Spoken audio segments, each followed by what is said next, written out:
Good morning. My name is Bridgette Kincade, and this is my wife, Christina Kincade.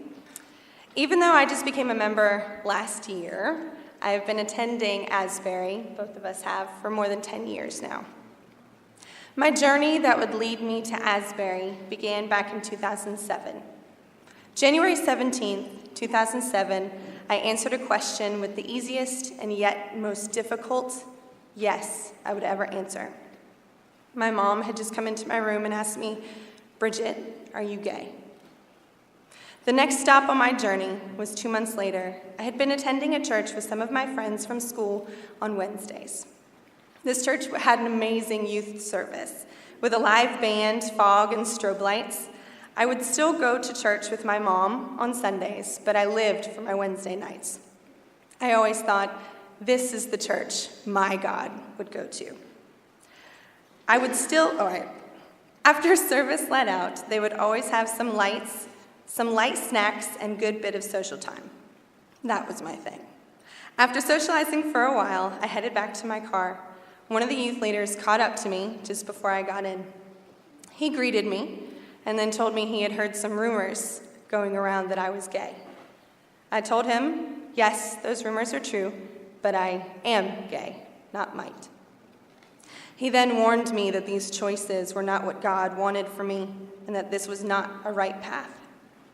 He then told me my choices were wrong and would live a life of sin. He then suggested I find a different church where I might not be a distraction or influence others. I remember feeling almost numb as I stared at his face, hearing these heartbreaking and hurtful things he was saying.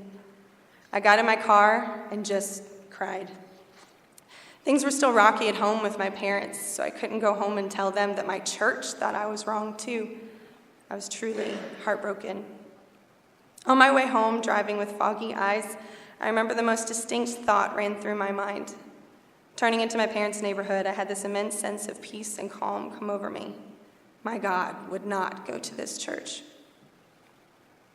I am thankful that I had a good foundation with God before this event, to know that He loved me no matter what others said.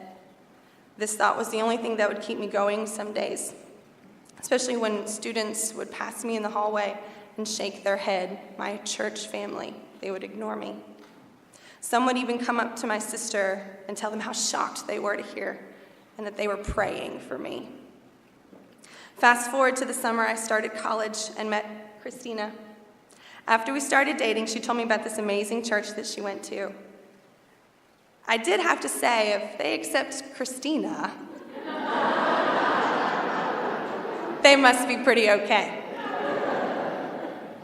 I cannot recall the sermon or who all I met that day, but I do remember how welcome I felt.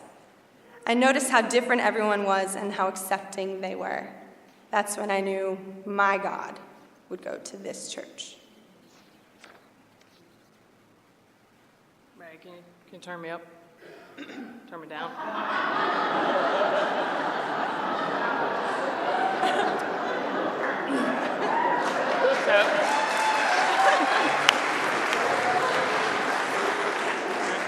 So my journey started many years ago. I had always known I was different, even making a wish on a birthday candle for my 3rd birthday and being so disappointed when I blew out the candle and I was still a girl. I grew up in a time when talk shows were king with Sally Jessy Raphael and Montel Williams. I remember watching an episode where Montel had children who had come out as gay to their parents. They were sent to mental institutions and endured shock therapy treatment. I swore to myself I would never tell my deep, dark secret. Well, that lasted until my mom was questioning me heavily about a woman I had been spending time with, and I finally blurted out the truth despite the risk of being institutionalized for my affliction. I was not institutionalized, but it was the beginning of a very long, lonely, and terrifying journey. I did a lot of soul searching, spending time in the college library. Yes, that's before Google had all the answers. And reading books and articles about God and homosexuality. I was raised in the Catholic Church, but I had apparently failed to learn much about the Bible in my years with that denomination. So I dug and I searched, and I read even more hateful things. I struggled with how my God could make me and make me so broken. I didn't choose this. I was created this way. What 3-year-old makes such a wish before they even understand what society feels is right or wrong? I spent the next 15 years stumbling on a path looking for God and feeling like he just wasn't there. I listened over and over again to people who call themselves Christians tell me I was wrong and less than worthy. My last day in church was at a Catholic church in Hilton Head, South Carolina. I sat through a sermon about homosexuality and how I was indeed going to hell. I know it sounds more like a Baptist sermon, but it was a Catholic. I left there so defeated and scorned, I decided church was no longer for me. About 12 years ago, I was working at the Georgia Tech facility off of 95, and so was Lance Wilhelm. We had offices on opposite sides of the building from one another, and one wonderful day we had a power outage.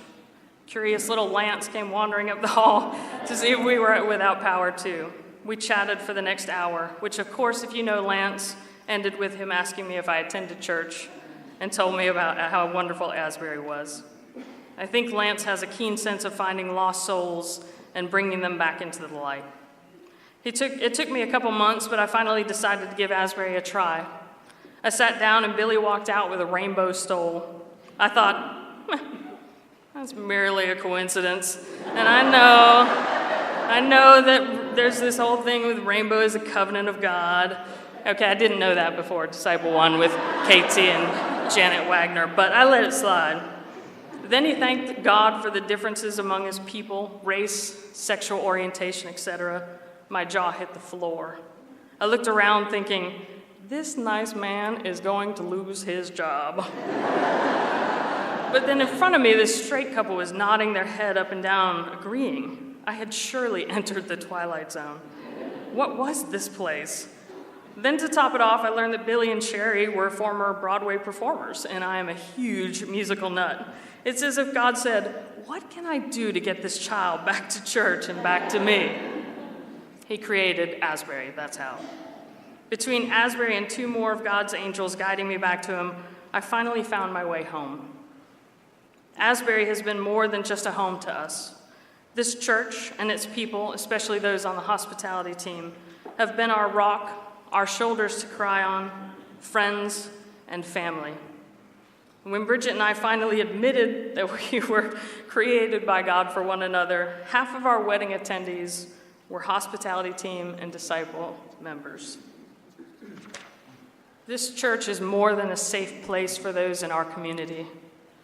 People walking through those doors are sometimes rejected by society, by churches, by friends, and even, like in our cases, by family. Opening those doors and welcoming all of God's people offers a home to those who have lost their way and light. It heals what society has sometimes broken, and it teaches people to love just as Christ taught us to do. We were both cast aside on our journeys by those I call Ians. They call themselves Christians, but I call them Ians because they're missing the most important part, Christ. In closing, please know that our families are both loving, amazing, and incredible support systems for us today. But know how critical your support was when our families were struggling to find their answers that already existed at the corner of Henry and Waters. Thank you for being a place where Christ himself surely attends every Sunday at 11:15. And thank you for offering a safe and loving home for our son Fitz to grow in faith and in God's love, learning from all of you what it truly means to be a Christian. And on a personal note, it is an honor to serve this church as the assistant youth director. Our little family grew from 1 child to about 24 teenagers, as they're all so important to us, and we feel like they're all our own. They teach me more about God's love every single day. And speaking of our children, everybody buy a Christmas tree today. Thank you.